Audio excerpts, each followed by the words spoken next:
ऊर्जा, एक उमदा नेतृत्व, एक आभाव्यापी कर्तृत्व, एक शब्दातील दातृत्व, एक गुणांत वक्तृत्व,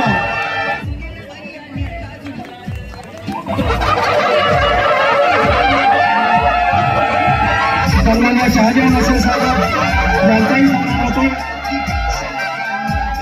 तरुण बॉडी सदस्य वाटार किरोली जिल्हा परिषद गटाचे नेते सन्माननीय संभाजीराव गायकवाड तात्या आपल्या या ठिकाणी स्वागत होते. रहमतपूर कोरेगाव तालुका खरेदी विक्री संघ संचालक विद्याधर बाजारे,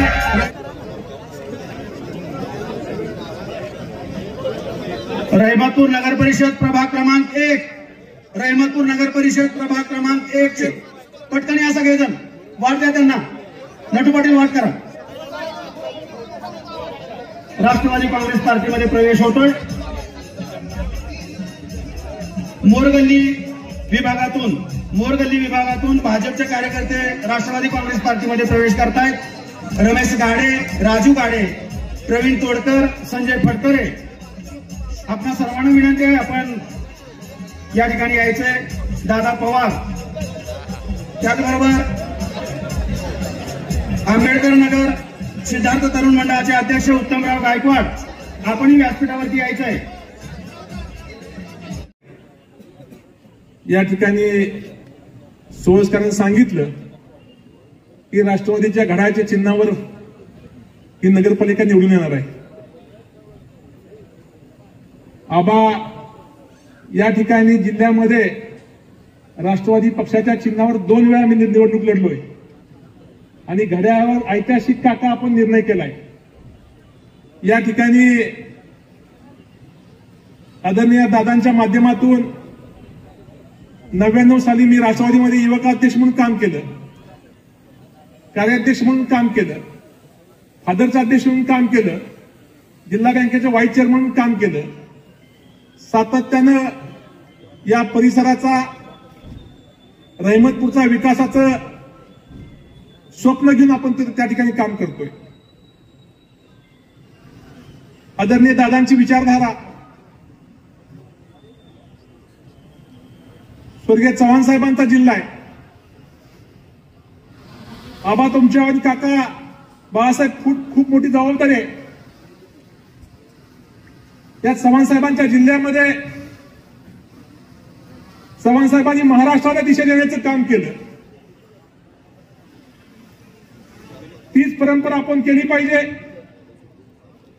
निश्चित जो रहमतपूरचा विकास झाला त्या विकासामध्ये शालिनताई पाटील असतील, बाळासाहेब पाटील असतील, त्यानंतर आदरणीय अजितदादांचा फार मोठा सिंहाचा वाटा आहे, हे या ठिकाणी आवर्जून सांगितलं पाहिजे. जी ऐतिहासिक कामं झाली, जे महाराष्ट्रात नवं ते माझ्या रहमतपूरला हवं, या भूमिकेतून आपण काम केलं. राष्ट्रवादी पक्षाचा अध्यक्ष म्हणून काम करत असताना सातत्यानं पक्षाचे विचार सामान्य माणसापर्यंत पोहोचवण्याचा मी प्रामाणिक प्रयत्न केलाय. आज या पक्षामध्ये दादा आपण या ठिकाणी आमच्या सर्वांच्या स्वागतासाठी आला. निश्चित येणाऱ्या काळामध्ये, भविष्यामध्ये या जिल्ह्याच्या प्रतापगडपासून धुळदेवपर्यंत, कोयनेपासून निरेपर्यंत हा जिल्हा राष्ट्रवादी करण्यासाठी आमचे सर्व कार्यकर्ते प्रयत्न करतील, या ठिकाणी ग्वाही देतो. मगाशी 4 वर्ष आहेत अजून. या जिल्ह्यामध्ये जी परंपरा होती, स्वर्गीय चव्हाण साहेबांच्या नंतर या जिल्ह्यात प्रेम केलं असेल तर आदरणीय पवार साहेब केलं असेल, आदरणीय अजितदादांच्या केलं असेल. सुरुवातीला दादा मंत्री झाले आणि या जिल्ह्याचे पालकमंत्री म्हणून दादांनी एक उत्कृष्ट काम केलं. त्या ठिकाणी प्रशासनावर असेल, या जिल्ह्यातल्या प्रत्येक वाडी वस्ती असेल, या जिल्ह्यातला प्रत्येक कार्यकर्ता दादांना निश्चित माहित आहे. त्यामुळे भविष्यामध्ये दादांच्या माध्यमातून या जिल्ह्यामध्ये प्रत्येक वाडी वस्तीच्या कार्यकर्त्यांना न्याय देण्याची आमची भूमिका असेल. निश्चित आबा काका आपण सर्वांनी मध्यस्थी करून या ठिकाणी परत आपण सगळे एकत्र कुटुंब म्हणून आलोय. त्या ठिकाणी एकत्र कुटुंब म्हणून काम करत असताना या जिल्ह्यामध्ये घड्याळाचा हा जिल्हा घड्याळमय करण्याची जबाबदारी आपल्या सगळ्या कर्मचाऱ्यांची आहे, ही या ठिकाणी आवर्जून उल्लेख करतो. मला निश्चित खात्री आहे की आज दादांच्या पाठीमागे खूप व्याप आहेत. सांध्यापासून बांध्यापर्यंत महाराष्ट्रातला नवीन पिढीतला एकमेव नेता असेल की जो नेता आदरणीय दादा आहेत. ज्यांना कृषी असेल, औद्योगिक असेल, क्रीडा असेल, कुठल्या क्षेत्रामध्ये दादांचं काम नाही असं नाही. दादा कालच ऑलिम्पिक संघटनेचे अध्यक्ष झालेत. म्हणजे या देशामध्ये कबड्डी असेल, खो खो असेल, या सर्वांना दादांच्या माध्यमातून न्याय मिळण्याचं काम केलं. खऱ्या अर्थानं दादांनी सातत्याने ज्या वेळेला रहिमतपूरचं कुठलं विकासाचं काम असेल त्या विकासाच्या कामाला प्राधान्य त्या ठिकाणी काम करण्याची भूमिका ठेवली. आज खूप बोलणं उचित होणार नाही. त्या ठिकाणी भविष्यामध्ये निश्चित या जिल्ह्यामध्ये दादांचा विचार असेल, आदरणीय आबांचा विचार असेल, तो सामान्य माणसापर्यंत पोहोचवण्यासाठी जी आपण जबाबदारी द्याल ती निश्चित पार पाडण्याची भूमिका करेल. जय हिंद, जय महाराष्ट्र, जय राष्ट्रवादी. सातारा जिल्हा राष्ट्रवादी काँग्रेसचे अध्यक्ष आणि आपल्या जिल्हा मध्यवर्ती बँकेचे माजी उपाध्यक्ष, आमचे सहकारी मित्र सुनीलजी माने, त्याचबरोबर राज्य लेखा परिषदेचे माजी अध्यक्ष आणि या परिसरातील राष्ट्रवादी काँग्रेसचे एक प्रमुख सन्माननीय शहाजीराव क्षीरसागर, सह्याद्री कारखान्याचे संचालक आणि या परिसराचे नेते संभाजी तात्या आणि त्यांच्या सोबत रहिमतपूर किंबहुना या कोरेगाव असेल किंवा विशेषतः दक्षिण कोरेगाव मधील अनेक मान्यवर कार्यकर्त्यांनी, मग काही ग्रामपंचायतीचे सरपंच सदस्य असतील, सोसायट्यांचे चेअरमन सदस्य असतील, अन्य संस्थांवर पदाधिकारी म्हणून काम केलेले आजी माजी पदाधिकारी असतील, या सगळ्यांचा आज अजितदादांच्या नेतृत्वाखाली राष्ट्रवादी काँग्रेसमध्ये प्रवेश, अशा या कार्यक्रमाच्या निमित्तानं ज्यांच्या शुभ हस्ते हा कार्यक्रम पार पडतोय ते आपल्या सगळ्यांचे नेते, या राज्याचे नेते, राष्ट्रवादी काँग्रेसचे राष्ट्रीय अध्यक्ष आणि आदरणीय लाडके उपमुख्यमंत्री अजितदादा, सन्माननीय खासदार नितीन पाटील, फलटण विधानसभा मतदारसंघाचे आमदार सचिन पाटील, जिल्हा राष्ट्रवादी काँग्रेसचे अध्यक्ष बाळासाहेब पाटील सोळसकर, ज्यांचा आज प्रवेश होतोय ते सुनीलजी माने, शहाजी क्षीरसागर, संभा तात्या, कराडचे नेते सन्माननीय उदयसिंह दादा पाटील, सन्माननीय अनिलजी देसाई आपल्या बँकेचे उपाध्यक्ष, शिवरूपराजे खर्डेकर, सन्माननीय सुरेंद्रजी गुदगे, जितेंद्र पवार, संजय देसाई, राजेश पाटील वाठारकर, मनोज देशमुख, आपल्या युवकचे अध्यक्ष पृथ्वीराजजी गोडसे, महिलांच्या अध्यक्षा जाधवताई. मी आता सगळ्यांची नावं घेऊन आपला वेळ घेत नाही, कारण दादांचं भाषण ऐकून दादांना पुन्हा मुंबईला जायचंय. त्यामुळं मंचकावरच्या सगळ्यांची माफी मागून मंचकावर उपस्थित असणारे सर्व सन्माननीय मान्यवर, ज्यांनी ज्यांनी प्रवेश केला तेही सर्व मान्यवर, आणि एवढ्या मोठ्या संख्येनं आजच्या या प्रवेश सोहळ्याकरता उपस्थित असणारी आपण सर्व आदरणीय वडीलधारी माता भगिनी, पत्रकार बंधू आणि माझ्या तरुण सहकारी मित्रांनो, खरं तर आजचा दिवस या परिसराच्या दृष्टीनेच नव्हे तर सातारा जिल्हा राष्ट्रवादी काँग्रेसच्या दृष्टीने एक अतिशय आनंददायी आणि एक अतिशय उत्स्फूर्त असा दिवस आहे म्हणलं तर असं काही वावगं होणार नाही। आज या नगरीचे सुपुत्र सुनील माने की ज्यांनी राष्ट्रवादी काँग्रेस या जिल्ह्यामधली याच्यापूर्वी वाढवण्याचा प्रयत्न केलाय, जिल्हा बँकेचे उपाध्यक्ष म्हणून या जिल्ह्यामधल्या सर्वसामान्य शेतकऱ्याला कष्टकऱ्याला न्याय देण्याचा प्रयत्न केलाय आणि या रहमतपूर सारख्या ऐतिहासिक की ज्या नगरीला मला वाटतं नगरपालिकेला 150-200 वर्ष झाली असतील अशा या ऐतिहासिक नगरीचं नगराध्यक्षपद भूषवत असताना या नगरीमध्ये विविध विकास कामं करण्याचा प्रयत्न अजितदादांच्या मार्गदर्शनाखाली फार मोठ्या प्रमाणामध्ये त्यांनी केला। या जिल्ह्यामधलं एक अतिशय संयमी, अतिशय अभ्यासू आणि अतिशय कष्टाळू नेतृत्व म्हणून आपण सगळेजण त्यांच्याकडे बघतो। त्यांच्या जोडीला जी शहाजीराव आणि संभाजी तात्या आहेत, ही मंडळी दिवस रात्र कार्यकर्त्यांच्या घराड्यामध्ये असतात आणि संघटना वाढीच्या संदर्भातला प्रयत्न सातत्यानं करत असतात। खरं तर दादा,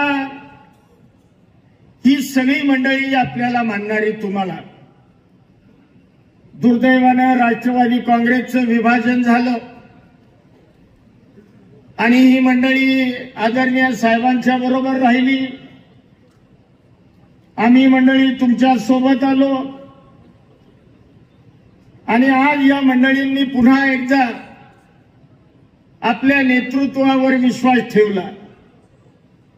खरं तर मुळामध्ये हा जिल्हा कैलासवासी यशवंतराव चव्हाण साहेबांचा जिल्हा म्हणून आपण समजतो की ज्यांनी खऱ्या अर्थानं नवे या महाराष्ट्राला एक दिशा दिली, एक विचार दिला, एक पुरोगामी महाराष्ट्र निर्माण करण्याचं काम या जिल्ह्याच्या सुपुत्रानं केलं।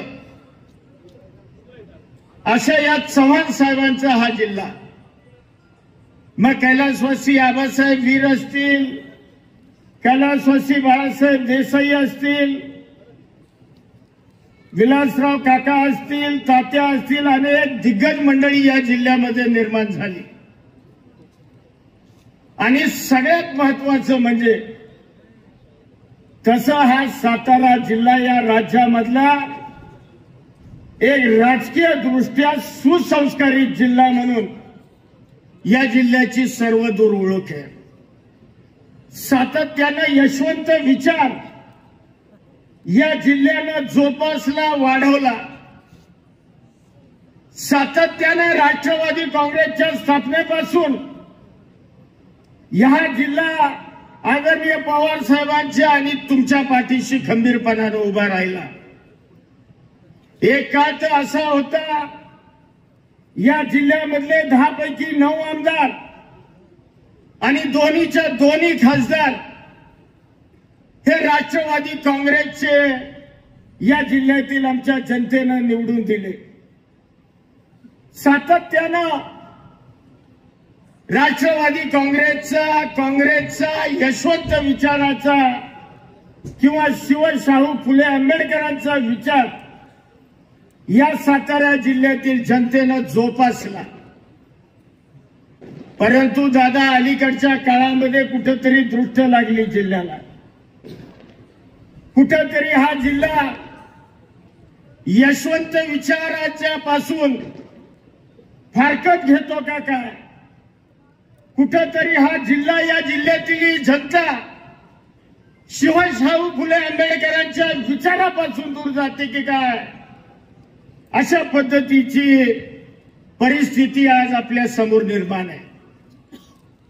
परंतु मी आपल्याला खात्रीनं दादा सांगेन की जो राष्ट्रवादी काँग्रेसचा शिवशाहू फुले आंबेडकरांचा विचार, यशवंत विचार चव्हाण साहेबांचा घेऊन तुम्ही जे राज्याचं आणि राष्ट्रीय राजकारण करायला निघालाय, आम्ही सगळी मंडळी, मी असेल, नितीन असेल, बाळासाहेब असतील, आता सुनील माने, संभा तात्या, शहाजीराव किंवा मंचकारची विक्रम बाबा सुद्धा आपल्या सोबत आहेत, आमच्या भाग्यवंत काही उपस्थित आहेत, अनेक मंडळीचं आता नावं घेत नाही. परंतु मी या सभेच्या निमित्तानं दादा तुम्हाला 100% हमी देतो की आजचा प्रवेश हा या जिल्ह्यातली राष्ट्रवादी काँग्रेस भरभक्कम पुन्हा एकदा केल्याशिवाय राहणार नाही. आणि मी या सभेच्या निमित्तानं आपल्याला शब्द देतो, जे या राष्ट्रवादी काँग्रेसचं पूर्वीचं गतवैभव होतं, आम्ही सगळी स्टेजवरची मंडळी, आम्ही समोरच्या मंडळींच्या साक्षीनं आपल्याला सांगतो, गेलेलं गतवैभव या राष्ट्रवादी काँग्रेसचं या जिल्ह्यामध्ये आम्ही तुम्हाला पुन्हा एकदा मिळवून दाखवल्याशिवाय राहणार नाही. हा शब्द आणि विश्वास या जनतेच्या वतीनं आपल्याला देतो. आणि अधिकचा वेळ घेत नाही दादा, आपण वेळ दिली. खरं तर दादांचं सुनीलवर खूप प्रेम आहे. बाकीचे पक्षप्रवेश दादा मंगळवार आणि इतर वारी मुंबईमध्ये करतात, कारण त्यांच्या मागे धावपळ असते. परंतु या तिघांचे प्रवेश घेण्याकरता दादांनी तत्काळ तुम्ही आम्हाला वेळ दिली, त्याबद्दल या जिल्हा राष्ट्रवादी काँग्रेसच्या वतीनं आपल्याला धन्यवाद देतो, आपलं स्वागत करतो. आणि पुन्हा एकदा सुनील माने, संभाजी तात्या आणि शहाजीरावांना मी सांगेन, हा राष्ट्रवादी काँग्रेस पक्ष तुमचाच आहे. तुम्ही काही वेगळ्या घरात आलेला नाही. त्यामुळं आता हातात हात घालून सगळ्यांनी आपण या जिल्ह्यातला पक्ष, या जिल्ह्यातली संघटना पुन्हा एकदा वाढवायची, एवढाच शब्द या निमित्तानं देतो आणि थांबतो. जय हिंद, जय महाराष्ट्र. माझ्या रेहमतपूर परिसरामध्ये जमलेले माझे मंत्रिमंडळातील सहकारी मकरंद पाटील, आपल्या राज्यातली एक अग्रगण्य बँक म्हणून ज्या सातारा जिल्हा मध्यवर्ती सहकारी बँकेची ओळख आहे, त्या बँकेचे विद्यमान चेअरमन खासदार नितीन पाटील, विधिमंडळातील दुसरे माझे सहकारी फलटणचे आमदार सचिन पाटील, जिल्ह्याचे अध्यक्ष राष्ट्रवादीचे बाळासाहेब सोळसकर, सीमाताई जाधव, आमचे कराडचे उदयसिंह पाटील उंडाळकर, पृथ्वीराजजी गोडसे, सुरेंद्र गुदगे, शिवरूपराजे खर्डेकर, आमचे मानचे अनिल देसाई, राजेश पाटील वाठारकर, डी.के. पवार, शिवाजीराव महाडिक, संजय देसाई, जितेंद्र पवार, आनंदा कोरे, भानदास भोसले, अविनाश माने, शशिकांत भोसले, रमेश माने, बेदिल माने, श्रीनिवास शिंदे, रामभाऊ लिंबे, स्मिताताई देशमुख, मनोज देशमुख, भाग्यश्रीताई भाग्यवंत, प्रतापराव पवार, राजेंद्र नवंगारे, विक्रमबाबा पाटणकर, रामभाऊ डेकळे, सादिक इनामदार, अशोक जाधव, संदीप चव्हाण, सुनील पाटील, लक्ष्मीताई कळंबे, संगीताताई तांबे, राजेंद्र घाडगे, सागर भोगावकर, विशेषतः माझ्या वेगवेगळ्या भागातून रहमतपूर, धामनेर, अपशिंगे, त्यामध्ये वेळू, वाठार, आर्वी, साप या वेगवेगळ्या भागातून आलेले माझे सगळे मान्यवर, माझ्या रहमतपूर परिसरातील जमलेले सगळे प्रतिष्ठित नागरिक, माझ्या मोठ्या संख्येने उपस्थित असणाऱ्या माझ्या लाडक्या बहिणी, तसंच पत्रकार मित्र आणि जमलेल्या तरुण मित्रांनो, थोडासा मला यायला उशीर झाला त्याबद्दल दिलगिरी व्यक्त करतो. आधुनिक महाराष्ट्राचे शिल्पकार, राज्याचे पहिले मुख्यमंत्री स्वर्गीय यशवंतराव चव्हाण साहेब, देशभक्त आबासाहेब वीर आणि स्वर्गीय लक्ष्मणराव तात्या पाटील यांच्या जिल्ह्यामध्ये रहमतपूरच्या या पवित्र भूमीमध्ये मी आज आवर्जून माझा एकेकाळचा सहकारी सुनील माने, तसंच संभाजीराव गायकवाड, शहाजीराव क्षीरसागर, आनंदराव कोरेगाव कृषी उत्पन्न बाजार समितीचे काही माझे संचालक, कोरेगाव तालुका खरेदी विक्री संघाचे काही आमचे संचालक आणि तसंच दामनेर, अपशिंगे, सुरली, किरोली, टकलेप, साप, वेळू, सायगाव, साठेवाडी, वेलंग, चव्हाणवाडी, गुजरवाडी, पिंपरी या भागाचे वेगवेगळ्या गावचे अनेक सरपंच, प्रमुख पदाधिकारी, तसंच विकास सोसायटीचे चेअरमन, वाठार किरोलीचे, सासुर्वेचे, अपशिंगेचे, सुरलीचे, साठेवाडी, किरोली, धामनेर, टकले, आर्वी, जयपूर, नहरवाडी, रहमतपूर, तसंच अंबेरी, नागझरी, बेलेवाडी, पवारवाडी या अनेक वेगवेगळ्या भागातून वेगवेगळे सहकाऱ्यांनी आज राष्ट्रवादी काँग्रेस पक्षामध्ये प्रवेश केला. आत्ताच कराड सारख्या शहरातनं पण आमचे रवींद्र सूर्यवंशी, यशवंत चव्हाण, धनाजीराव पाटील, जयसिंगराव चव्हाण याही मान्यवरांनी पक्षामध्ये प्रवेश केला. आणि या सगळ्यांच्या पक्षप्रवेशाच्या निमित्तानं मी आणि माझे सगळे सहकारी इथं आल्यानंतर जे रहमतपूरकरांनी आमचं स्वागत केलं आणि मोठ्या संख्येने तुम्ही जी उपस्थिती दाखवली त्याबद्दल मी आपल्या सगळ्यांना मनापासून धन्यवाद देतो, आपले मनापासून आभार मानतो. मित्रांनो, मी सुनीलचा हा प्रवेश किंवा संभाजीराव असतील, शहाजी असेल, आनंदराव असतील, हा काही मी पक्ष प्रवेश मानत नाही, ही घर वापसी आहे. आम्ही अनेक वर्ष एकत्र काम केलेलं. माझ्यासारख्या कार्यकर्त्याला मी ज्यावेळेस 99 साली कॅबिनेट मिनिस्टर झालो त्यावेळेस पवार साहेबांनी मला ह्या जिल्ह्याचं पालकमंत्री पद दिलं आणि त्याच वेळेसपासून माझा ह्या जिल्ह्याशी तसा जवळनं संबंध आला. अनेक कार्यकर्ते जोडले गेले, अनेक कार्यकर्त्यांना मी संधी दिली. विक्रम बाबा इथं बसले, त्यांना मी जिल्हा परिषदेचं उपाध्यक्ष केलं. खूप जणांची, भाग्यश्री इथं बसली, तिला मी जिल्हा परिषदेचं अध्यक्ष केलं.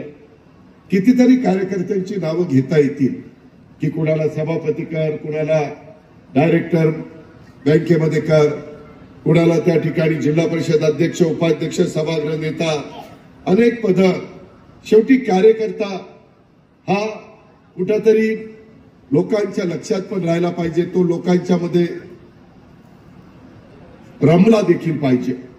आणि त्याच उद्देशाने स्वर्गीय यशवंतराव चव्हाण साहेबांच्या विचाराची एक वैचारिक बैठक या जिल्ह्यामध्ये पाहायला मिळाली आणि अतिशय चव्हाण साहेबांच्यावर मनापासून प्रेम करणारा हा जिल्हा राष्ट्रवादीची स्थापना झाल्यानंतर खऱ्या अर्थाने आदरणीय पवार साहेबांच्या पाठीशी या जिल्ह्याने खासदारीच्या रूपाने, आमदारकीच्या रूपाने, जिल्हा परिषदेच्या रूपाने, जिल्हा बँकेच्या रूपाने ताकद उभी केली.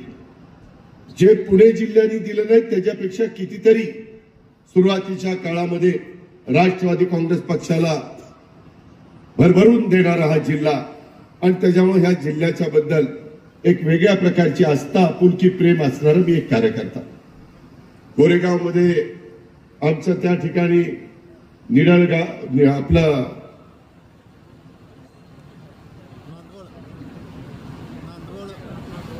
नांदवळ नाही, निढळ ह्याला आलं, आपल्या खटाव तालुक्यात निढळ पहिला आलो होतो मी, चुकून माझ्या तोंडात निढळ आलं. निढळ, धामनेर, आपलं लोधावणे ही गावं संत गाडगे बाबा ग्राम स्वच्छता अभियानामध्ये पहिली आलेली गावं. आमचे चंद्रकांत दळवी, शहाजी, त्याच्याचबरोबर आमचा प्रभाकर देशमुख, शहाजी क्षीरसागर या सगळ्यांनी ताकद लावलेली होती. मला वाटतं तेव्हा अबांचं पण गाव सेकंड नंबरला आलं होतं, असं ती स्पर्धा होती. पण नांदवळ हे आमचं गाव, मला माझे आजी आजोबा सांगायचे, कधीतरी आपली पिढी नांदवळवरून जिरायत भाग होतात, कामधंद्याच्या निमित्तानं काहीतरी आपल्याला पुन्हा मोठं उभं करायचं आहे ह्या उद्देशाने बारामतीला काटेवाडीला स्थायिक झाली. पण शेवटी नांदवडला आम्ही विसरू शकत नाही. मी पण माझ्या कारकिर्दीमध्ये नांदवडला जे काही देता येईल ते देण्याचा प्रयत्न केला. मित्रांनो, राजकीय घडामोडी घडत असतात. शेवटी मी नेहमी महाराष्ट्राला सांगतो की बाबांनो, कुणी ताम्रपट घेऊन जन्माला आलेलं नाही. सत्ता येत असते, सत्ता जात असते. शेवटी जनतेची कामं करायची म्हटलं तर तुम्ही सरकारमध्ये असलं पाहिजे. तुम्ही विरोधी पक्षामध्ये राहून आंदोलन करू शकता, मोर्चे काढू शकता, त्याच्यामध्ये उपोषण करू शकता, त्यामध्ये सत्याग्रह करू शकता. या सगळ्या गोष्टी अहिंसेच्या मार्गाने तुम्ही करू शकता. पण लोकांचे प्रश्न सोडवायचे असतील, दैनंदिन जीवनामध्ये सर्वसामान्य माणसाला ज्या गरजा असतात त्या गरजा पूर्णत्वाला नेण्याच्या करता तुमच्याकडे जिल्हा परिषद असावी लागते, तुमच्या ताब्यामध्ये जिल्हा बँक असावी लागते, तुमच्या ताब्यामध्ये नगरपालिका नगरपंचायती असाव्या लागतात, तुमच्या ताब्यामध्ये राज्य सरकारच्या बद्दलचा काही अधिकार असावा लागतो. आणि त्याच उद्देशाने पहिले 15 वर्ष आम्ही लोक काम करत होतो. अनेक जण मुख्यमंत्री झाले. तुमच्याही सातारा जिल्ह्याला मुख्यमंत्री पद मिळालं. इतरही अनेक झाले. उपमुख्यमंत्री देखील स्वर्गीय R.R. पाटील, भुजबळ साहेब, विजयसिंह मोहिते पाटील साहेब झाले. पण हे सगळं खरं असताना नंतरच्या काळामध्ये अंतर वाढत गेलं. आणि ते अंतर इतकं वाढलं की शेवटी प्रत्येक जण स्वतंत्र लढला. मला वाटतं 2014ची गोष्ट. आणि त्याच्यातून महाविकास आघाडीची सत्ता गेली आणि भाजप शिवसेनेची सत्ता आली. मी मगाशी सांगितलं, ताम्रपट घेऊन कुणी जन्माला आलेलं नाहीये. आणि त्याच्यातून काही बदल राजकीय घडले. तरी देखील त्याच्यानंतरच्या काळामध्ये उद्धव ठाकरे साहेबांच्या बरोबर काँग्रेसने, राष्ट्रवादीने सरकार बनवलं. त्यामध्ये वेगवेगळी विचारधारा होती. विचारधारा एक नव्हती. काँग्रेसची, राष्ट्रवादीची विचारधारा साधारण सारखी, पण शिवसेनेची वेगळी होती. ते सगळ्या महाराष्ट्राने मान्य केलं. त्याच्यामध्ये सगळ्या नेत्यांनी त्याला आशीर्वाद देण्याचं काम केलं. आणि त्याच्यानंतरच्या काळामध्ये काही घटना घडल्या. मला माझ्या सगळ्या आमदारांनी सांगितलं की दादा, काही करा परंतु सरकारमध्ये चला. आणि त्याच्यामध्ये आम्ही सरकारमध्ये पुन्हा जाण्याचा प्रयत्न केला. परंतु काही अडचणी आल्या. नंतर मला काही भूमिका घ्यावी लागली. मला कुठेतरी जाणीवपूर्वक ती भूमिका घ्यायची नव्हती, पण कुठेतरी माझ्या पण आमदारांना मदत व्हावी. एक तर पहिल्या 2.5 वर्षामध्ये मकरंद आम्हाला आठवत असेल, त्याच्यातलं 1 वर्ष 1.5 वर्ष तर करोनातच गेलं. बाहेर पण पडता येत नव्हतं. त्याच्यामध्ये टॅक्स कमी झालेला होता. माणसांना कसं करोनातनं बाहेर काढायचं, राज्य सरकारचे पगार कसे करायचे हा प्रश्न माझ्या समोर होता. परंतु तोही काळ आम्ही त्या बाबतीमध्ये कशाही कोईना पार केला. आणि त्याच्यानंतरच्या काळामध्ये एकनाथराव शिंदेंनी वेगळी भूमिका घेतल्यानंतर वेगळं काही घडलं. त्याच्यानंतर मी सरकारमध्ये गेलो. काही जण म्हणतात की अजित पवार तुम्ही भाजपबरोबर कसे गेले? अरे, शिवसेनेबरोबर गेलेले चालतात आणि मग आम्ही भाजप बरोबर गेलं की तुम्हाला चालत नाही, हे कसं रे? असं नाही पाहिजे ना. आम्ही आमची विचारधारा सोडली का? शिवशाहू फुले आंबेडकरांच्या विचारधारा, त्या विचारधारेने मी पुढे चाललो. मलाही कळतंय, युगपुरुष छत्रपती शिवाजी महाराजांनी 18 पगड जाती 12 बलुतेदाराने घेऊन हिंदवी स्वराज्याची स्थापना केली. आणि त्याच पद्धतीनं आम्ही पण आज माझ्या रहमतपूरमध्ये सर्व जाती धर्माचे लोक राहतात, गुड्या गोविंदाने राहतात. आपण कुठं जातीचा, पातीचा, धर्माचा, पंथाचा अनादर करत नाही. ही आपल्या स्वर्गीय यशवंतराव चव्हाण साहेबांची शिकवण नाहीये. त्यांनी तर सुसंस्कृत महाराष्ट्र मध्ये राजकारण कसं केलं पाहिजे हे शिकवलं. आजपर्यंत देखील चव्हाण साहेबांचं नाव घेतलं की आपण आदराने त्यांच्या नावापुढे नतमस्तक होतो, त्यांच्या पुतळ्यापुढे नतमस्तक होतो. हा आदर्श डोळ्यासमोर ठेवून आम्ही पुढे चाललोय. आणि हे सगळं होत असताना काही लोक मात्र जी अतिशय माझ्या जीवाभावाची होती ती माझ्यापासून थोडीशी दुरावली. त्याच्यामध्ये सुनील असेल, त्याच्यामध्ये आनंदराव असतील, संभाजीराव असतील, शहाजीराव असतील, अनेक सहकारी होते. परंतु आता ते सगळे घर वापसी झालेले आहेत. आपण म्हणतो त्या वेगवेगळ्या आजचा दिवस हा आमच्या सगळ्यांच्या करता, सातारा जिल्ह्याच्या करता खास ज्याचा उल्लेख आबांनी केला. हे सगळे सहकाऱ्यांनी राष्ट्रवादी काँग्रेस पक्षामध्ये परिवारामध्ये प्रवेश केलाय. मी या सर्वांचं मनापासून स्वागत करतो. मित्रांनो, एक म्हणतात, दिन का बुला अगर शाम को घर वापस आए तो उसे बुला नहीं करते. अगदी तसंच आज या सगळ्यांच्या बाबतीमध्ये घडलेलं आहे. सर्वजण स्वग्राही परत आलेले आहेत. आज या सगळ्यांची आणि साताऱ्याची मातीशी घट्ट नाळ असलेले सुनील सकट हे सगळे कार्यकर्ते सामान्य जनतेच्या सुखदुःखामध्ये सहभागी होणारे आणि त्यांच्या अडीअडचणीला जाऊन जाणारे, अशा पद्धतीने हे सगळे माझे सहकारी आणि त्याच्यामुळं असा हे सगळे सहकारी आज आपल्याशी पुन्हा जोडले जात आहेत, याचा माझ्यासारख्याला मनस्वी अशा प्रकारचा आनंद आहे. राष्ट्रवादी काँग्रेस पक्षाचा जिल्हाध्यक्ष, या रहिमतपूरचा नगराध्यक्ष आणि वेगवेगळ्या पदावर व्हाईस चेअरमन बँकेचा सुनीलने अतिशय उत्तम प्रकारचं काम केलं.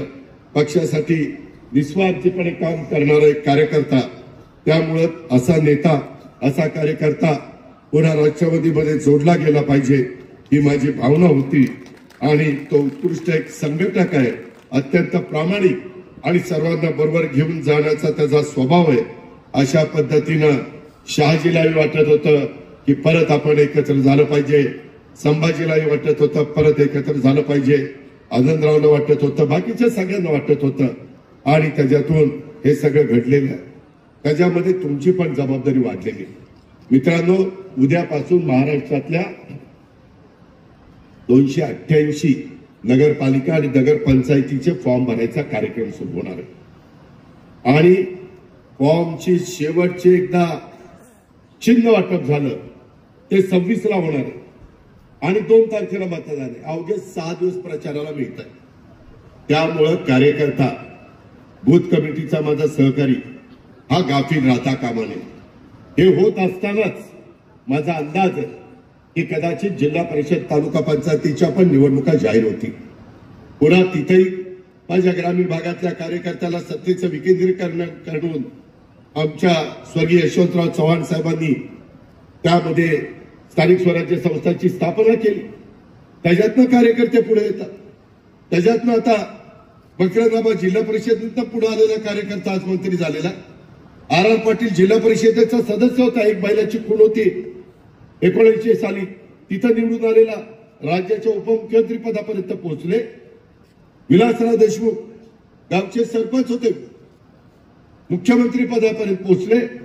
कितीतरी अशी नावं सांगता येतील की असे कार्यकर्ते त्या महाराष्ट्राला या जिल्हा परिषद, तालुका पंचायतीने दिले, नगरपालिकेने दिले, महानगरपालिकेने दिले, सहकाराने दिले. हे खऱ्या अर्थाने स्वर्गीय यशवंतराव चव्हाण साहेबांच्या दूरच्या दृष्टीचं एक मूर्तिमंत अशा प्रकारचं उदाहरण आहे. मित्रांनो, या गावामध्ये अनेक मान्यवरांची परंपरा आहे. वाघो परांजपे असतील, डॉक्टर अण्णा देशपांडे असतील, त्यांचे पुत्र गोपू देशपांडे असतील, नाटककार वसंतराव कानेटकर असतील, सरदार बाबासाहेब त्या ठिकाणी माने असतील, अभिनेत्री ज्योती सुभाष किंवा अभिनेत्री अमृता सुभाष, आंतरराष्ट्रीय ख्यातीचे पैलवान बाबूराव चव्हाण, आणखी कितीतरी मान्यवरांची यादी या नगरी करता सांगता येईल. एवढे मोठे मोठे लोक या नगरीनं राज्याला दिले, या जिल्ह्याला दिले. सुनील माने यांचे वडील गुलाबराव भाऊ माने यांचाही या गावाच्या परिसरावर एक चांगल्या प्रकारचा प्रभाव होता, असे जुने जाणती लोक आम्हाला सांगतात. महाराष्ट्राचे मुख्यमंत्री वसंतराव दादा पाटील आणि गुलाबराव माने हे यांचा अतिशय विशेष स्नेह होता. आणि त्याचं एक उदाहरण जर तुम्हाला द्यायचं झालं, अनेक रहिमतपूरकरांना माहिती असेल, त्यांना आठवत पण असेल, मला कुणीतरी सांगत होतं की गुलाबराव माने हे अतिशय जिद्दी माणूस, आणि त्यांना एकदा सातारा कोर्टामध्ये एका वकिलांनी चॅलेंज दिलं. त्या वकिलांनी सांगितलं, "हो का भाऊ, मी म्हणेल तसं त्या केसमध्ये तुम्ही सांगायचं, मी सांगितलं तशा पद्धतीनं तुम्ही बोलायचं, आणि तुम्ही मी सांगेल तसं बोलला नाही तर मी तुमची केस लढू शकणार नाही." आता हे जिद्दी यांनी सांगितलं तुम्ही या केसमध्ये त्याला काय माहितीये आमच्या गुलाबराव भाऊंना की राम त्या वकील म्हणला मी तर नाहीच तुमची केस लढणार, तुम्हाला बोलवायचं असेल तर राम जेठमलानीला बोलवा. त्यावेळेस मुंबईचा नंबर 1 चे वकील दिल्ली कोर्टाचे पण कोण राम जेठमलानी. आणि एवढंच भाऊंनी ऐकलं, वकिलांनी डायरेक्ट जेठमलानीचं नाव काढलं. पण ते कसल्या केससाठी येतात, दिवाणी केससाठी येतात का नाही, दाव्यासाठी जमिनीच्या प्रकरणात येतात की नाही, ही लोक मिनिटाला पैसे घेतात. आज आता मोठ्या मोठ्या वकिलांचा एका वेळेस उभा राहायला 15 ते 20 लाख रुपये दर आहे. ठीक आहे, त्यांची बुद्धी आहे, त्या बुद्धीला ते आपल्याला पैसे द्यावे लागतात. ते केस तुम्हाला जिंकून देतात आणि त्याच्यातून त्या केसमध्ये त्यांनी दादांच्याकडे गेले आणि दादांना सांगितलं की दादा माझी एक केस आहे आणि त्याच्याकरता मला सातारच्या कोर्टामध्ये राम जेठमलानी द्यायचं. दादा होते मुख्यमंत्री. दादांनी ते ऐकल्यानंतर दादांनी सांगितल्यामुळं आंतरराष्ट्रीय दर्जाचे वकील जेठमलानी हे खरोखरीच त्या केस करता आपल्या सातारला आले आणि गुलाबराव भाऊंची केस त्यांनी ती लढली आणि साताऱ्याच्या त्या न्यायालयामध्ये ज्यावेळी जेठमलानींना त्यांनी कोर्टात हजर करून दाखवलं आणि वर त्या वकिलांना म्हणले आणलं की नाही. अशा पद्धतीचे गुलाबराव भाऊ होते. एवढी जिद्दी माणसं ह्या भागात आहे, परंतु ती जिद्दीपणा चांगल्या कामाच्या करता तुम्ही खर्ची घातला पाहिजे. त्यामध्ये आपल्याला विकास साधायचा, आपल्याला सुधारणा करायच्या. मगाशी संभाजी गायकवाडांनी भाषण केलं. मी तर संभाजीला खूप पूर्वीपासून ओळखतो. मला आठवत आहे विक्रम बाबाला उपाध्यक्ष केलं होतं तेव्हा त्याच्या बायकोला आम्ही सभापती पद दिलं होतं महिला बालविकासचं. तेव्हापासून संभाजी साहेबांच्याकडे यायचे, हे सगळे साहेबांकडे येणारे, त्याच्यातनं माझ्या ओळखी झालेल्या आहेत. परंतु हे सगळं करत असताना त्यावेळेसपासून हे सगळी माणसं जोडायचं काम केलं. वासना असेल, वांगणा असेल, कवठेकेंचळ असेल, आपल्या भागामध्ये पाणी कसं येईल, आपल्या भागामध्ये कारखानदारी कशी वाढेल, आपल्या भागामध्ये ऊसाची शेती कशी वाढेल. आज देखील अनेक वेगवेगळे कारखाने आपल्या भागामध्ये चालतात. जो तुमच्या भागातला बंद पडलेला कारखाना ज्याच्यावर माझ्यावर वाटेल ते आरोप झाले, आज तो कारखाना, आत्ताच त्या कारखान्याच्या माझ्या सहकार्यांनी माझा सत्कार केला. मी सहज विचारलं की बाबा कितीने चालणार आहे तुमचा कारखाना? तो म्हणला 17,500 टनांनी पर डे चाललेला. 2,500चा कारखाना इथल्या लोकांना चालवता आला नाही. आता जे चालवत आहेत ते चांगलं चालवत आहेत. त्याच्यातनं एक आर्थिक सुबत्ता कोरेगावच्या परिसरामध्ये आणण्याचं काम झालं. उद्या त्या कारखान्याच्या पेक्षा कोणी जास्त भाव दिला तर तिकडे ऊस घाला. मी तर एका माळेगाव सहकारी साखर कारखान्याचा चेअरमन आहे. मी हेच तुम्हाला सांगितलं, जो कारखाना उद्याच्याला तुम्हाला किसनवीर कारखान्याने चांगला भाव दिला तिकडे ऊस घाला, खंडाळ्यांनी दिला तिकडे ऊस घाला, अजिंक्यतारांनी दिला तिकडे घाला, सह्याद्रीने दिला तिकडे घाला, कृष्णाने दिला तिकडे घाला, रयतने दिला तिकडे घाला. कुठं घालायचं तिकडे घाला, पण पैसे मिळतील अशा ठिकाणी घाला. काही काही कारखाने आपल्या इथं गेल्या वर्षीचं पेमेंट केलं नाही असं पण मला तक्रार येतात. मग मी सांगतो का रे, मला विचारून तू तिथं ऊस घातला का? मी आता तुम्हाला स्पष्ट सांगितलं, बाबांनो तुम्ही कष्टकरी आहात, तुम्ही बळीराजा आहात, काळ्याची सेवा करता, रगदार ऊस काढता. त्यावेळेस तुम्हाला ज्या कारखान्यावर विश्वास आहे, ज्या कारखान्यावर तुमचा विश्वास आहे तिथं ऊस घाला. आणि मग त्यांनी काही गडबड केली तर आम्ही आहोतच.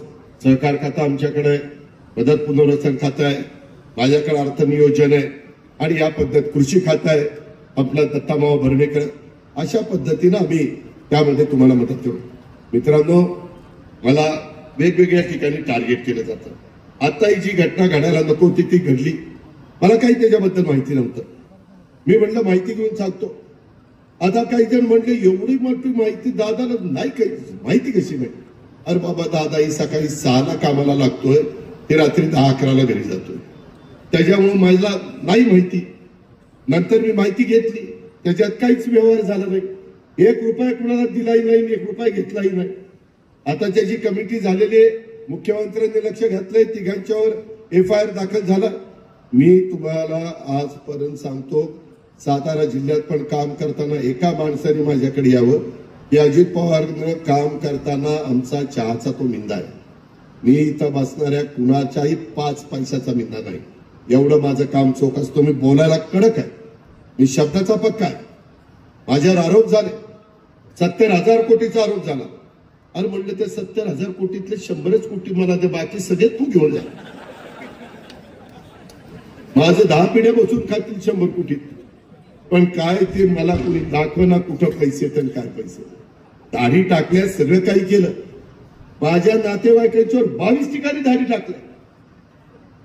एवढा मला त्याच्यामध्ये त्रास झाला, पण मी सहन केला. कारण शेवटी आम्ही जनतेचे सेवक, जनतेचं प्रतिनिधित्व करत असताना काही आरोप होतात. कधी त्याच्यामध्ये आमचं कौतुक केलं जातं, कधी आमच्या घोषणा दिल्या जातात, कधी आम्हाला डोक्यावर घेतलं जातं, कधी चुका झाल्या तर आम्हाला नाकारलं जातं. हे घटनेचे शिल्पकार डॉक्टर बाबासाहेब आंबेडकरांनी दिलेले जे संविधान आहे, जी घटना आहे, तो अधिकार तुम्हाला सगळ्यांना मिळालेला आहे. आणि ह्या पद्धतीनं आपण सगळेजण पुढे चाललोय. मित्रांनो, आज पण मी मागच्या काळामध्ये लाडक्या बहिणीच्या करता महायुतीच्याकडनं एक चांगली योजना आणली, लाडकी बहीण योजना. आम्ही शेतकऱ्यांच्या करता 3, 5, 7.5ला 3, 5, 7.5 हॉर्स पॉवर त्याला वीज माफी दिली. त्याच्यामध्ये 46 लाख शेतकऱ्यांचा फायदा झाला. आता 50 लाखापर्यंत पोहोचला. महिलांना 2.5 कोटी महिलांचा फायदा झाला. आज तुम्हाला माहिती आहे रहमतपूरकरांनो, या कामाच्या करता मी तुमचा जो अर्थसंकल्प सादर करतो त्याच्यात 25,000 कोटी रुपये त्या विजेचे पैसे मला त्या महावितरणला भरावे लागतात. मला म्हणजे मुख्यमंत्री, आम्ही दोन्ही उपमुख्यमंत्री, सरकार आणि लाडक्या बहिणीच्या करता 45,000 कोटी. जे 500 रुपये आम्ही शेतकऱ्याला नमो योजना दिलेली आहे त्याच्यात आम्हाला वर्षाला 6,000 कोटी रुपये लागतात. दिव्यांगांना आता आम्ही 2,500 रुपये महिना केला. संजय गांधी निराधारला 1,500 केले. श्रावण बाळला 1,500 केले. आणखी वेगवेगळ्या प्रकारच्या योजना, या सगळ्याला 1 लाख कोटी रुपये लागतात. 1 लाख कोटी रुपये बजेटमधले जातात ह्या सगळ्या वेगवेगळ्या योजनांना. अर्थात गरिबांच्या करता योजना, मध्यमवर्गीयांच्या करता योजना आणि साधारण 8 लाखातले 4 लाख कोटी रुपये जातात पगार, पेन्शन आणि घेतलेल्या कर्जाचं व्याज. 5 लाख इथंच जातात. राहिले 3 लाख. 3 लाखामध्ये महाराष्ट्रातल्या 288 मतदारसंघामध्ये वेगवेगळे विकासाची कामं आम्ही करत असतो. आज केंद्र सरकार आमच्या विचाराचं आहे. आम्ही मोदी साहेबांच्याकडे, अमित शहाकडे, शिवराज सिंग चौहान साहेबांच्याकडे, वैष्णवी रेल्वे मिनिस्टर त्यांच्याकडे, अशा वेगवेगळ्या मंत्री, नितीन गडकरींकडे, या सगळ्यांच्याकडे जाऊन योजना तिथनं पैसा जास्त आणतो.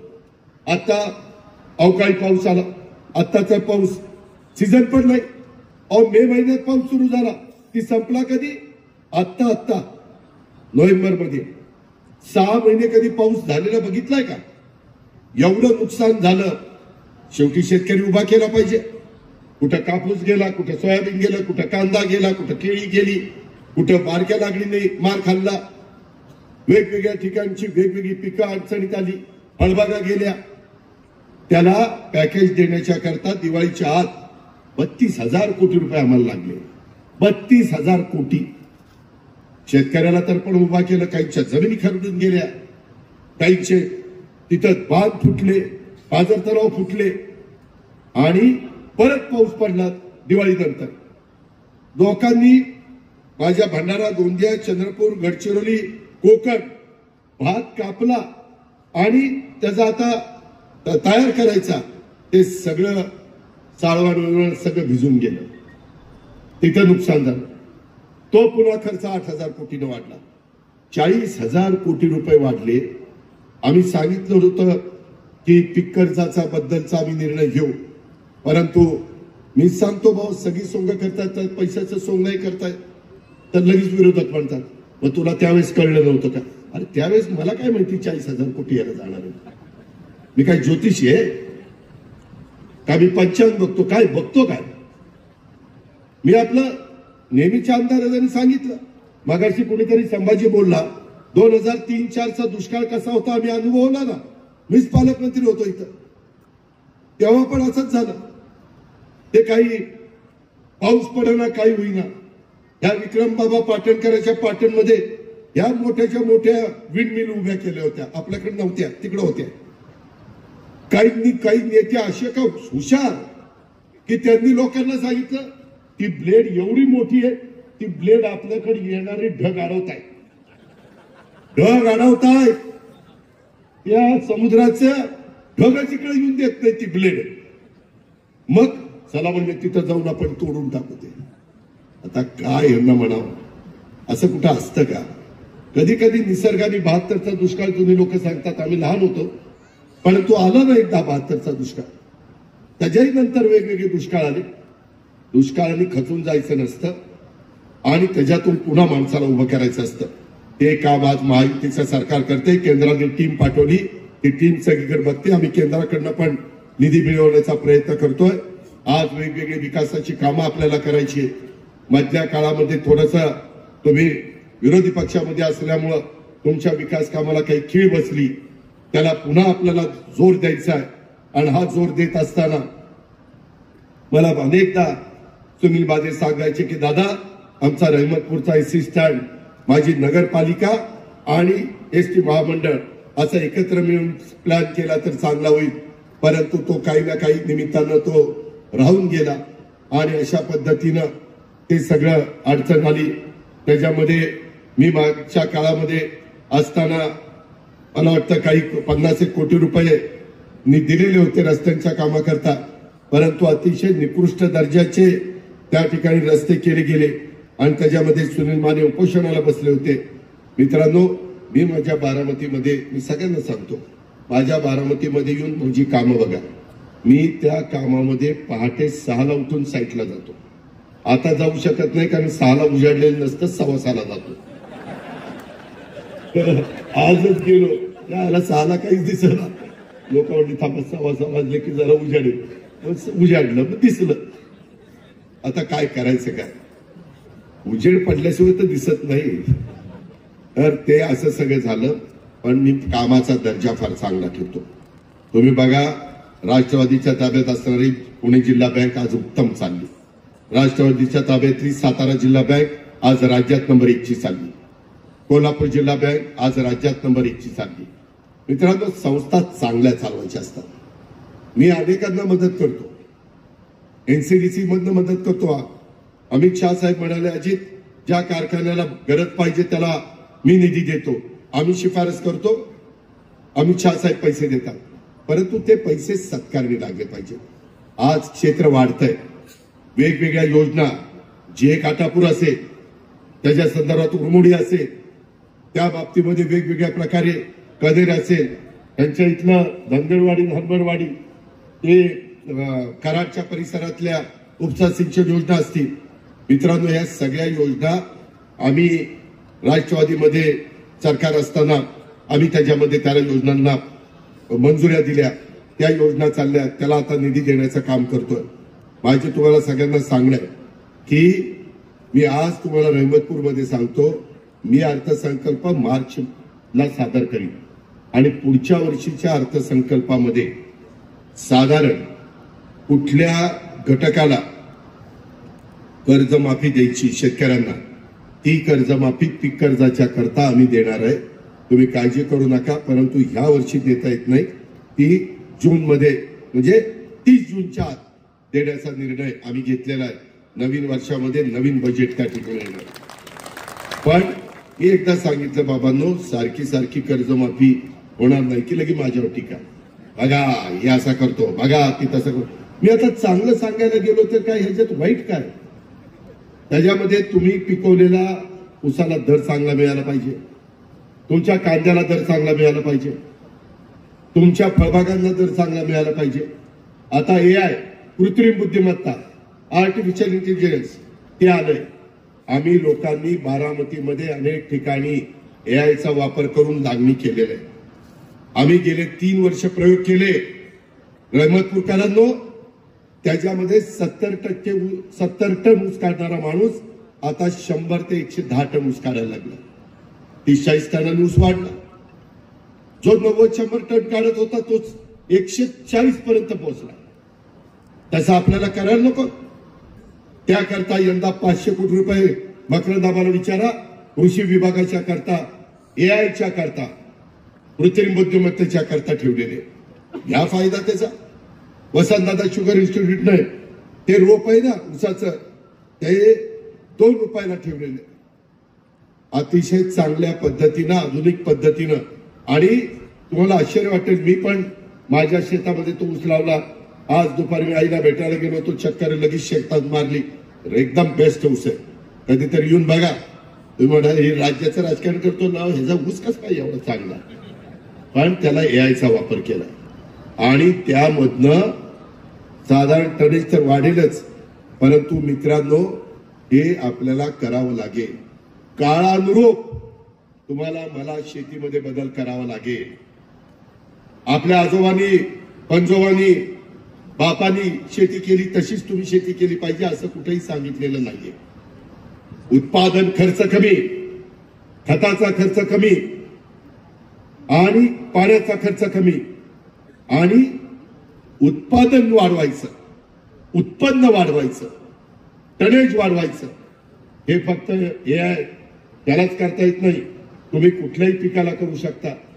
ती टेक्नॉलॉजी जगाने मान्य केलेली आहे. ते मशीन तुम्हाला सांगतं तुमच्या मोबाईलवर की आज ऊसाला पाणी द्यायला पाहिजे का नाही. द्यायला पाहिजे असेल तर ते सांगतं अर्धा तास पाणी मोटर चालू करा, अर्धाच तास पाणी द्यायचं. जर जमिनीत ओलावा असेल तर ते सांगतं पाणी देऊ नका. आणि त्याच्यामुळं त्या पिकाला जेवढं पाणी लागतं तेवढंच मिळत राहतं. त्याच्यामुळं ऊस पण एकदम रगदार येतो, कांद्याच्या पातीसारखा ऊस दिसतो, टनेज वाढतं. त्या संदर्भामध्ये मी सुनीलला, संभाजीरावला, शहाजीरावला विनंती करीन की तुम्ही माझ्याकडे या.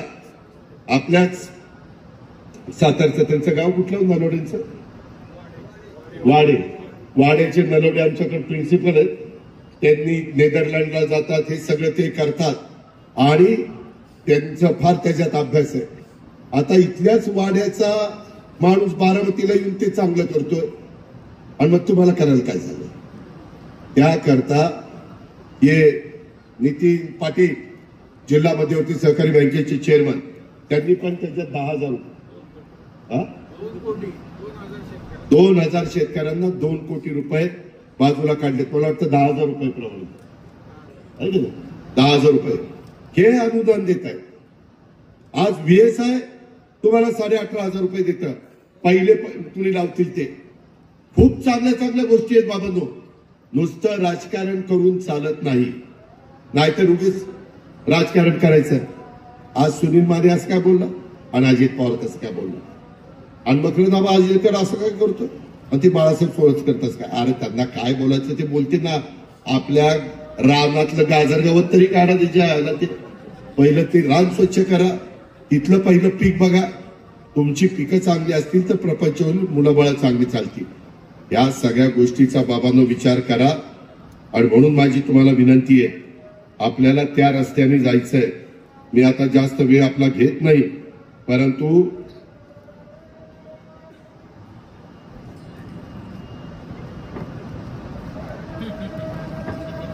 हे टीव्ही वाल्याचं फार अवघड झालं. मला ती आता चिठ्ठी आली, टीव्हीवर कार्यक्रम लाईव्ह सुरू आहे, पेट्याचा तुरा खोचा. आता मला काही डोळे असे आहेत माझा पेट्याचा खोच झाले काय खऱ्याची दुनियाच राहिली नाही.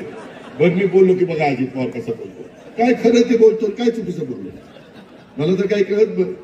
फार तर इथून पुढे असं कर बाळासाहेब, कुठं सभा असली की आरसा असायला होत म्हणजे मी मतदार समजून की काय थांबू काय जरा अजान साधून थांबू.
मला आपल्याला सगळ्या साताराकरांना एक सांगायचं आहे, मी नुसतं बोलत नाही, मी करून दाखवतो. मी कामाचा माणूस आहे.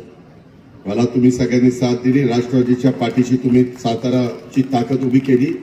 मेडिकल कॉलेज तुमच्याकडे होत नव्हतं. मेडिकल कॉलेज कसं केलं आणि कसे पैसे दिले हे माझं मला माहिती.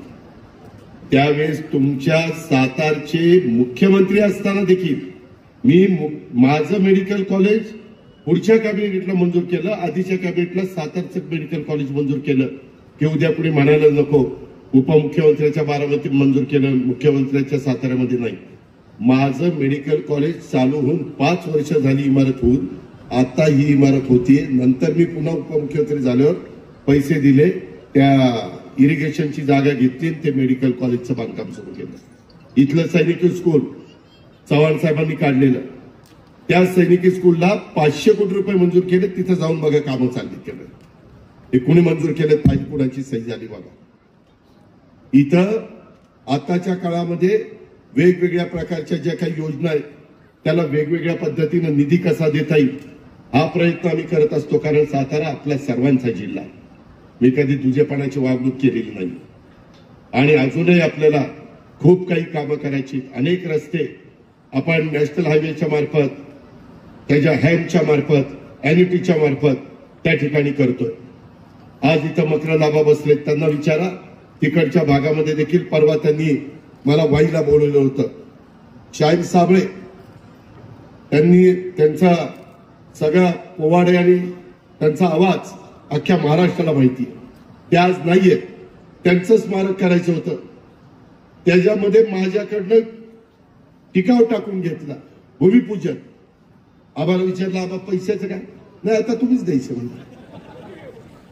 मी मुंबईला गेलो, किती पैसे लागतात विचारलं. 25 कोटी रुपये त्यांना लागणार आहेत. उद्याच्या पुरवणी मागण्यामध्ये मी 25 कोटी रुपये मंजूर करून देतो. सांगायचं तात्पर्य, मी मगाशी सांगितलं, मी कामाचा माणूस आहे.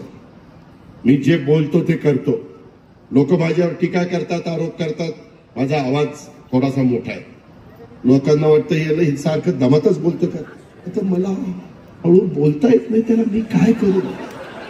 आता मी असं म्हणायला लागलो, अरे बाबांनो ऐका, अरे पण ते त्यांना समजणार नाही त्याचं काय. त्याच्यामुळे जो काही माझा आवाज माझ्या आई बापाच्या पोटी जन्माला आल्यानंतर मला मिळालेला आहे, तो आवाज माझा आहे. त्यात माझा काय दोष आहे? माझा काहीच दोष नाही. त्याच्यामुळे तुम्ही पण काही काळजी करू नका. आम्ही सुनील असेल, संभाजी असेल, शहाजी असेल, यांना सगळ्यांना साथ देऊ. नव्या दमाच्या कार्यकर्त्यांना ताकद द्यायचं आम्ही ठरवलेलं आहे. कारण मी देखील इथं ज्यावेळेस पालकमंत्री झालो त्यावेळेस मी अतिशय तरुण होतो. 25 वर्षापूर्वीची गोष्ट. 25 वर्ष झाली मला राजकारणातून. 35 वर्ष झाली. आज 8-8 वेळेला लाखाच्या मतांनी बारामतीकर निवडून देतात. काहीतरी मला काम करत असेल म्हणूनच देतील ना, त्या कुणीच 8-8 वेळेला निवडून देतील. अरे एकदा निवडून आल्यावर दुसऱ्यांदा निवडताना फाट फाटती. गळ्याच्या कुठं बोलत नाही असं आहे सगळं. आणि त्याकरता आम्ही काम करतोय. राज्यातल्या नव्या दमाच्या प्रामाणिक कार्यकर्त्याच्या पाठीशी राष्ट्रवादी काँग्रेस पक्ष सर्व शक्तीनिशी आम्ही सगळेजण उभे राहू. सामान्य जनतेच्या करता राष्ट्रवादी काँग्रेस पक्षाच्या वाढीसाठी झटणाऱ्या प्रत्येक पदाधिकाऱ्याला आणि कार्यकर्त्याला बळ दिलं जाईल यात कोणतीही शंका नाही. त्यामुळे प्रत्येक पदाधिकाऱ्यांनी आणि कार्यकर्त्यांनी पक्षाच्या साठी प्रामाणिकपणे त्या ठिकाणी काम केलं पाहिजे. आम्ही आज सरकारमध्ये गेलो, केंद्राचा मदत झाली पाहिजे, राज्याची मदत झाली पाहिजे. आज मोदी साहेबांच्या नेतृत्वाखाली केंद्र सरकार विविध योजना आणतंय. राज्याच्या सत्ताकरणात, समाजकारणामध्ये कोणत्याही भूमिकेत आम्ही असलो तरी महाराष्ट्राचा विकास हाच आमचा सगळ्यांचा अजेंडा आहे. शेतकरी, कष्टकरी, सर्वसामान्य जनतेच्यासाठी तळमळीनं काम करत राहणं. आया बहिणींना वेगवेगळ्या अडचणी येतात, त्याच्यावर मात करून त्यांना मदत करणं. महाराष्ट्राच्या विकासासाठी आणि तुमच्या माझ्या देशाच्या भल्यासाठी यापूर्वी सुद्धा आम्ही सगळेजण काम करत होतो. यापुढे देखील आम्ही काम करत राहणार. अशा प्रकारचा शब्द मी या पक्षप्रवेशाच्या कार्यक्रमाच्या निमित्तानं महाराष्ट्रातल्या 13 कोटी जनतेला देतो. आणि एकंदरीतच आजच्या राष्ट्रवादी काँग्रेस पक्षाच्या परिवारामध्ये पुन्हा ही सगळी आमची टीम सामील झाली. सुनील मानेजी सामील झाले आणि त्यांच्या सगळ्या कार्यकर्त्यांचं पुन्हा एकदा राष्ट्रवादी काँग्रेस पक्षाचा प्रमुख म्हणून या नात्याने मी मनापासून स्वागत करतो. परंतु माझी तुम्हाला सगळ्यांना आग्रहाची, नम्रतेची, कळकळीची विनंती, बाबांनो, तुम्ही पण सुनील आणि या सगळ्यांना आशीर्वाद द्या, पाठिंबा द्या, सहकार्य करा. त्यांच्याकडनं विकासाची कामं करून देण्याच्या करता हा अजित पवार अर्थमंत्री म्हणून कुठं कमी पडणार नाही. अशा पद्धतीनं मी आपल्याला सगळ्यांना सांगतो, राष्ट्रवादी काँग्रेस पक्ष हा कायम कष्टकरी, शेतकरी, महिला, वंचित, दुर्बल या घटकांच्या, सर्वसामान्यांच्या सोबत राहील याची ग्वाही देखील मी आपल्याला सगळ्यांना देतो आणि थांबतो. जय हिंद, जय महाराष्ट्र, जय राष्ट्रवादी.